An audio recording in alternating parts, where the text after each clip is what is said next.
Assalamu alaikum. As I was entering the hall and looked around and saw how powerful the gathering is,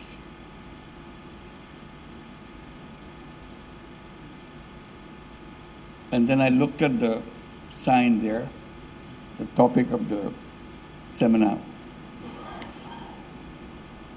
My heart started throbbing, and it didn't stop since then. And it was throbbing as I heard the speeches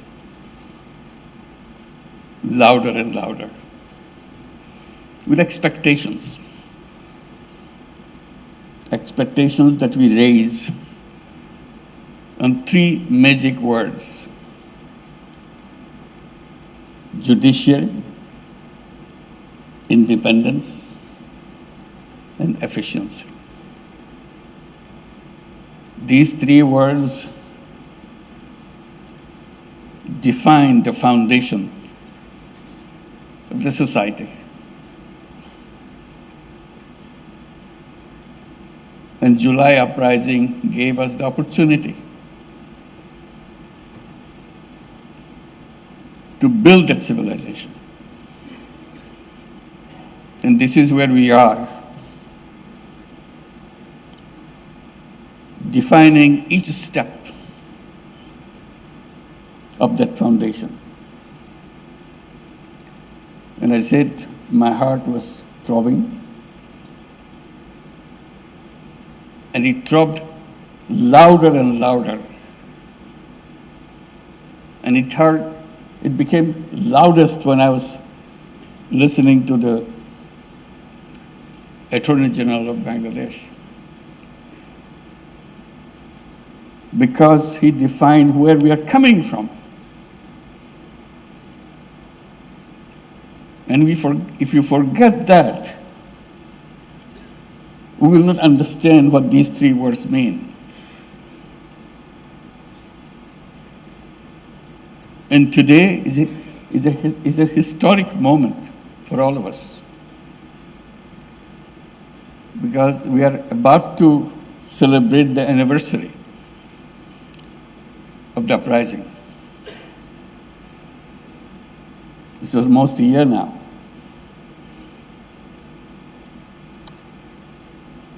Our young people defined their aspirations with their blood. And it's our job to make their dream come true, the dream of creating new Bangladesh. This is what we are talking about. This is step one. Nothing can work until we go back to these three words and establish them. And everything else is possible if we make this beginning in the right way. And thank you, Honorable Chief Justice, for elaborating every single step of the way, what the needs are, what we must do. So today, on this historic moment, let's pledge that we'll make it true, make it come. Because this opportunity will never come again. We must not let this slip away from us. And the heart that was throbbing will make that happen if you keep it throbbing until we achieve those words, which is given as a theme for the seminar. Honorable Chief Justice of Bangladesh, an honorable guest, honorable ambassadors and high commissioners, I feel very privileged to be here today. For the very reason that I explained, this is where it all begins. If we cannot get this right, rest of it will not come right. So let's make sure we make it right. This seminar is particularly timely and significant, as I explained, as it has been convened during a pivotal period of reform of Bangladesh. Every nation awaits a moment of transformation, an opportunity to mark a new beginning. This is our moment. We want to redress the past anarchies, maladministration, despotism, and authoritarianism, and to set the country on a path of good governance and rule of law. Such movements are not engineered. They are the product of organic popular urge to dismantle old establishments and their vestiges. These movements have no single author. Rather, they symbolizes our unity. Spontaneous in nature, they appear as a counteracting force, emerging to address injustices that have been inflicted on us in every aspect of our nation's life.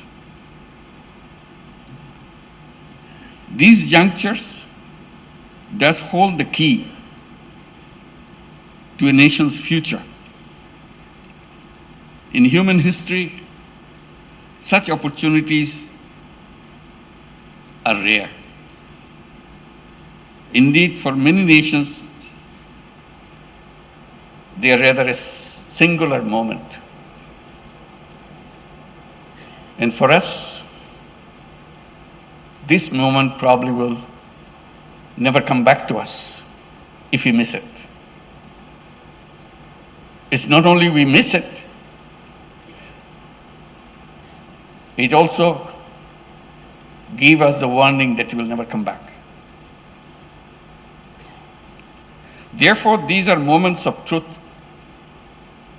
profound reflections, and united efforts, shaping the fate of the entire nation. A nation's future, consequently, hinges critically on how it navigates these defining moments. Ladies and gentlemen, Bangladeshis are now living in such a critical moment, born from the sacrifices of the thousands of promising, bright, brave young lives.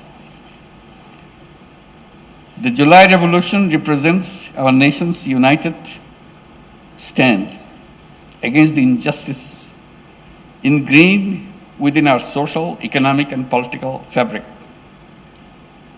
Indeed, this awakening has come at the tragic cost of thousands of lives, leaving thousands more wounded. Now, we, the living, bear the solemn duty to realize the hopes and aspirations of the martyrdom and the wounded, of the martyred and the wounded. Our debt to them is limitless. We have a long road ahead to fulfill the promises of the July uprising. We bear an ingrained responsibility to honor the sacred memory of those who laid down their lives in July uprising. The sole way to discharge this burden is to ensure justice for the heinous crimes against the humanity committed during the months of July and August of 2024. Today, the nation stands united in its determination to hold the perpetrators accountable. In pursuit of this goal, 2 international crimes tribunals have been established to investigate and prosecute the crimes against humanity that occurred in July-August 2024. These tribunals are functioning with full independence, impartiality, and in compliance with due process. We are duty-bound to the nation to see this process through without delay. And I assure you, I remain fully committed to upholding this solemn responsibility.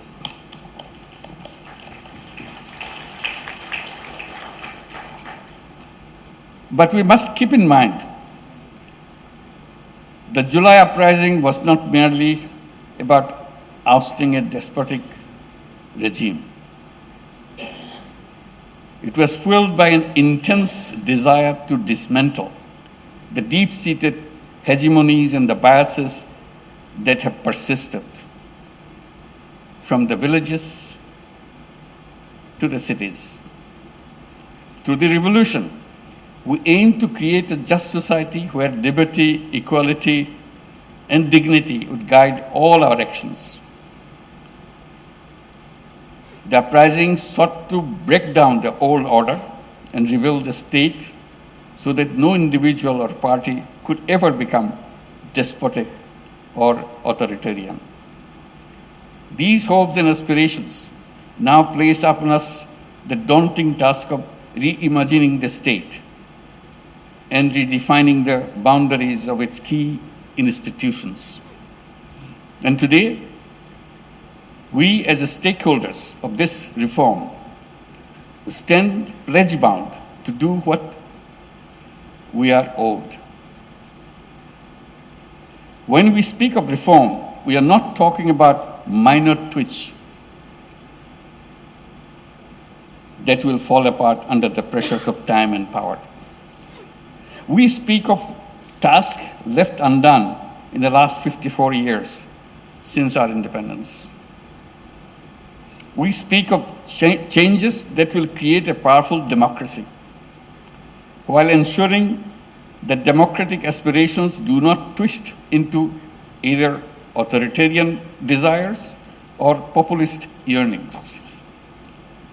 Using populist tactics to win elections and then abusing and manipulating the power structures, dismantling checks and balances, and turning oversight bodies into tools of oppression, these are common strategies from the autocratic playbook. The opportunity for reform endowed on us by the July Revolution presents us with the opportunity to design such mechanisms and power structures that can foil these autocratic maneuverings. The governance of the state in the 21st century presents distinct challenges to securing polities founded on democratic ideals. These challenges range from countering rising populism to repelling authoritarianism, illiberalism, and similar threats. Bangladesh has unfortunately experienced all of these challenges at various stages and varying degrees. It is widely argued that there is one institution, namely judiciary, that can play the most significant role in addressing these issues. That's why we are here today, to make sure we build the judiciary to make it happen. As an organ of the state, in line with the theory of separation of powers, the judiciary bears the responsibility to uphold and deliver justice, both broadly and individual cases. In the past years, however, have shown how the integrity of this vital institution has been undermined, to say the least. How the judiciary was co-opted to empower state machinery rather than limit it.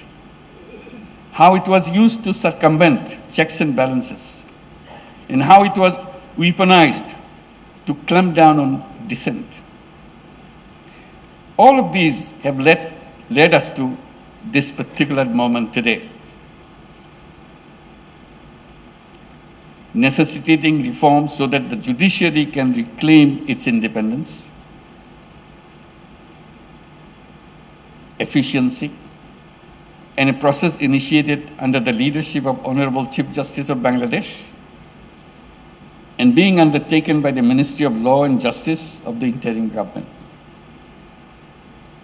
Distinguished guests, in considering reform initiatives, we must assess the effectiveness and credibility of various institutions and structures in shaping Bangladesh's future.